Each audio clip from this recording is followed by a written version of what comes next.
ओम नमः शिवाय। मैं हूं ज्योतिष पंडित दीपक दुबे और उपस्थित हूं आपके साथ प्रश्नोत्तर कार्यक्रम लेकर के। जैसा मैंने पहले कहा था कि मैं अब आपके प्रश्नों का उत्तर भी दूंगा, देने का प्रयास करूंगा। जो प्रश्न मुझे लगेंगे कि रिलेवेंट हैं और बहुत से लोगों के काम आ सकते हैं या कुछ समझने वाली उसमें चीज़ है बहुत से लोगों के लिए, उन विषयों पर मैं बात करूंगा, करने का प्रयास करूंगा। तो एक प्रश्न आया है, प्रश्न उसमें दो हैं, इसलिए वीडियो अलग अलग दूंगा। प्रश्न ये है कि योगकारी ग्रह क्या होते हैं और मारक मार्केश ग्रह क्या होता है। कृपया इस पर जो है आप कुछ बताएं। तो मैं अभी इस वीडियो में योगकारी ग्रह के बारे में चर्चा करने जा रहा हूं और अलग से जो वीडियो दूंगा उसमें मारक या मार्केश के बारे में चर्चा करूंगा। योगकारी ग्रह क्या होते हैं? सबसे पहले तो ये समझिए कि अगर मैं जनरलाइज बात करूं, ज्योतिष बड़ा प्रिसाइज है।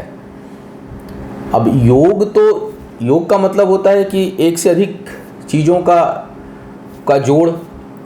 तो योग शुभ और अशुभ दोनों हो सकते हैं, लेकिन जहाँ पर हम लोग सामान्य बोलचाल में योगकारी बोलते हैं कि योगकारी ग्रह है, उसका मतलब शुभ से ही होता है कि यह जो है ग्रह आपके लिए शुभ है। योगकारी का यहाँ पर जो सामान्य अर्थ है वो, हालांकि ये जनरलाइज्ड है ये, क्योंकि योगकारी तो जो अशुभ योग बनाएगा वो भी योगकारी हो जाएगा, लेकिन यहाँ पर जो योगकारी का अर्थ होता है वो एक सामान्य बोलचाल की भाषा में, जैसे हम लोग बोलते हैं राशिफल, तो राशिफल को सामान्य भाषा में लोग चंद्र राशि से ही ले लेते हैं।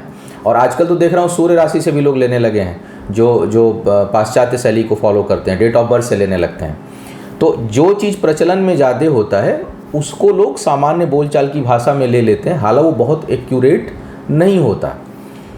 तो यहाँ पर लेकिन जो मैं इसीलिए इस बात को स्पष्ट कर रहा हूँ कि योगकारी ग्रह तो सभी होंगे, या शुभ योग बनाएंगे या अशुभ योग बनाएंगे, लेकिन जो ये प्रश्न है इसका सारांश यही है कि योगकारी ग्रह अर्थात शुभ योग बनाने वाले ग्रह कौन होते हैं। अब पुनः यह एक बड़ा जनरलाइज प्रश्न है, क्योंकि जितने भी ग्रह हैं वो शुभ और अशुभ दोनों परिणाम देते हैं। कोई भी ग्रह हो, आप सूर्य से लेकर के केतु तक जितने भी ग्रह हैं वे सभी ग्रह शुभ और अशुभ परिणाम दोनों देते हैं। लग्न से कैसा संबंध है किस ग्रह का? लग्नेश के साथ, लग्नेश को आधार माना जाता है, उसके साथ उस ग्रह का कैसा संबंध है, वह ग्रह कहाँ बैठा है और वह किस प्रकार की युति या दृष्टि संयोग बना रहा है, उस हिसाब से उसका जो है वो प्रभाव पड़ेगा। जैसे मान लीजिए अगर कुंडली मेष लग्न की है तो मेष लग्न में और जो योगकारी ग्रह से जो संबंध होता है वो सामान्यतः लग्नेश, पंचमेश, नवमेश, नवम भाव का स्वामी, दसम भाव का स्वामी, सुख भाव का स्वामी। अब कोई ग्रह मान लीजिए कि आपका सुखेश भी है, पंचमेश भी है और दसमेश भी है, तो वो योगकारी ग्रह कहा जाएगा उस लग्न के लिए। कोई ग्रह आपका जो है वो लग्नेश भी है और दसमेश भी है, तो वो, हालांकि कई लोग कहते हैं कि केंद्राधिपति दोष लगता है, लेकिन अधिकांश उसका जो परिणाम होगा उसकी दशा अंतर्दशा में, वो अगर सही जगह पे बैठा है योगकारी, अच्छा, तो उसका जो परिणाम है वो शुभ होगा। एक बात और ध्यान देनी होती है कि अब यह वीडियो टीचिंग की ओर जा रहा है। कई लोग इच्छा व्यक्त करते हैं कि आप कुछ ऐसा शुरू करिए जो टीचिंग में मदद करे, तो जो लोग शिक्षार्थी हैं, समझना चाहते हैं, वो इस वीडियो से लाभ ले सकते हैं। कि ग्रह योगकारी हो, योगकारी तो है लेकिन अच्छी जगह नहीं बैठा है, तो वो क्या करेगा, वह आपके लिए समस्या उत्पन्न करेगा, या वह अपनी जो स्थिति है, अपने उसका जो पीरियड जब आएगा तो वह उचित फल नहीं दे पाएगा।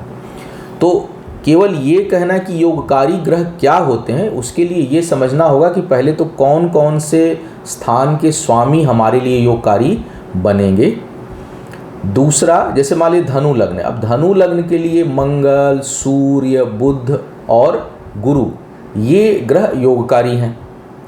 उसी प्रकार अगर मेष लग्न को ले लिया जाए तो मेष लग्न के लिए मंगल, चंद्रमा, सूर्य, बृहस्पति और कुछ हद तक शनि भी योगकारी हो जाता है, क्योंकि जो ग्रह हमारे जीवन में बौद्धिक क्षमता, भाग्य वृद्धि, आयु वृद्धि, स्वास्थ्य, पुरुषार्थ, प्रसिद्धि, आय, पद प्रतिष्ठा देने में समर्थ हो, वो योगकारी हुआ।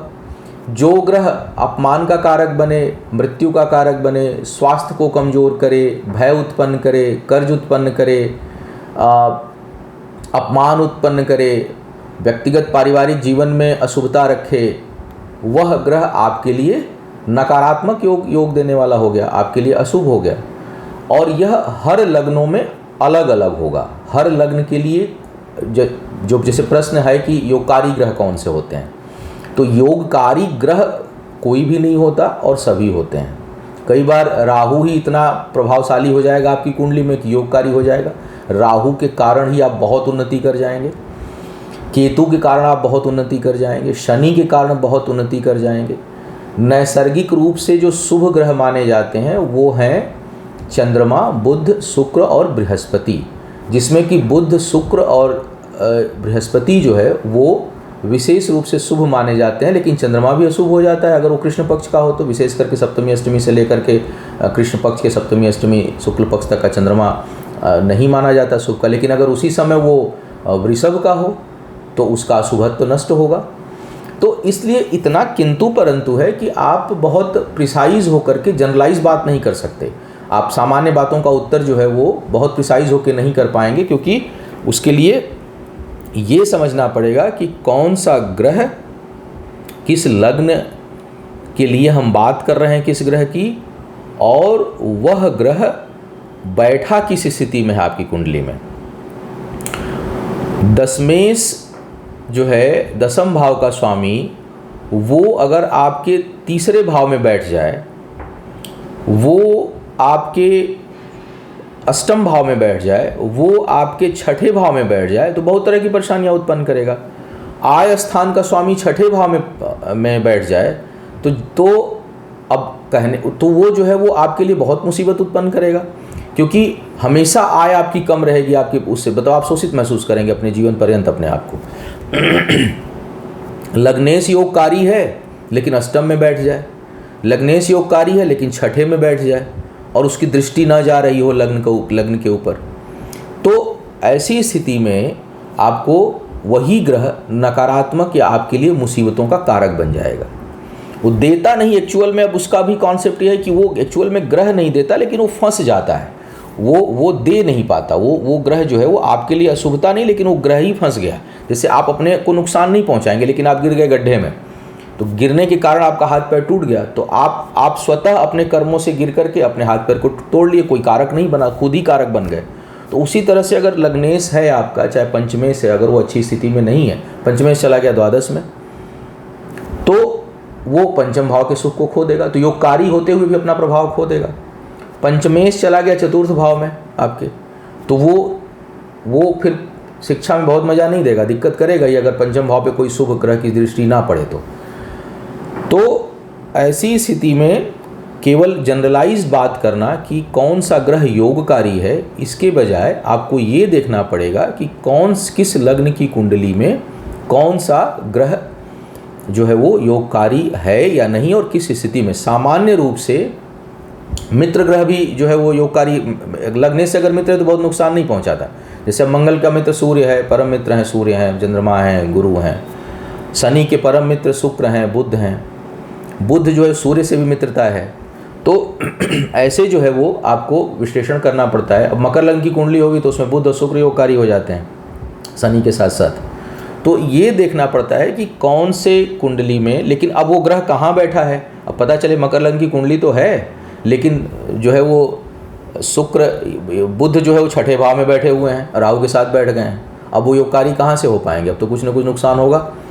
तो ऐसी स्थिति में आपको विश्लेषण ये करना पड़ेगा कि जो योगकारी ग्रह, तो हमारे लग्न के लिए कौन सा ग्रह योगकारी है वो लग्न और कुंडली के आधार पर ही निर्णय होगा। दूसरा, वह शुभ स्थिति में है कि अशुभ स्थिति में है, कहाँ बैठा है और उससे हमें कितना सही प्रभाव मिल पाएगा। तो इन चीज़ों को समझ करके ही आप योगकारी ग्रह का निर्णय ले पाएंगे। जनरलाइज ये बोल देना कि फला लग्न के लिए ये ग्रह जो है वो योगकारी है या ये तो हमेशा योगकारी ही रहेगा, ऐसी बात नहीं है। ये बहुत हल्की बात हो जाएगी। सही बात ये होगी कि आप लग्न का विश्लेषण करें, लग्नेश से उस ग्रह का विश्लेषण करें कि उससे शत्रुता है कि मित्रता है, क्या वह पंचम, दसम, चतुर्थ, सप्तम, नवम किसी प्रभावशाली स्थान का स्वामी है, और फिर वह किस स्थिति में बैठा है। इतनी चीज़ों का जब आप विश्लेषण करेंगे और ये सारी स्थितियाँ अच्छी हैं तो वह ग्रह बहुत योगकारी कहा जाएगा। अगर उसमें से कुछ स्थितियाँ ठीक नहीं हैं तो वह योगकारी होते हुए भी निष्फल करता हो जाएगा, बहुत प्रभावशाली नहीं। कई बार क्या होता है कि एक ही ग्रह लग्नेश भी और अष्टमेश भी है, जैसे मंगल मेष लग्न की कुंडली में अष्टम भाव का भी स्वामी है और लग्न के भी स्वामी हैं। उसी तरह से संबंध बन जाता है तुला और वृषभ में। तो अब ये देखना होगा कि शुक्र किसका फल अधिक देगा, किस भाव से वो पंचम नवम का संबंध बना रहा है।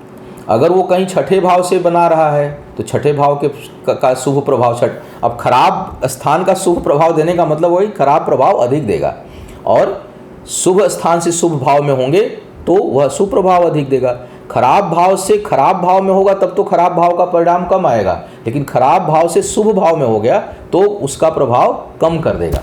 तो इसलिए कुंडली का जो विशेष करके जो फलादेश है ना, इसका इसीलिए मैं हमेशा मना करता हूँ कि फलादेश को आप जो है वो जनरलाइज करके नहीं बोल सकते, बड़ा प्रिसाइज करके बात करना पड़ता है, बहुत से तथ्यों का विश्लेषण करना पड़ता है, तब जा कर के आप इस निष्कर्ष पर पहुँचते हैं कि यह योगकारी है। सामान्य परिस्थिति में लग्नेश, नौमेश, पंचमेश को लोग योगकारी बोल देते हैं, दसमेश को, लेकिन मेरा मानना है कि उसको आपकी कुंडली में वह योगकारी बन रहे हैं कि नहीं, शुभ प्रभाव देने की स्थिति में हैं या नहीं है।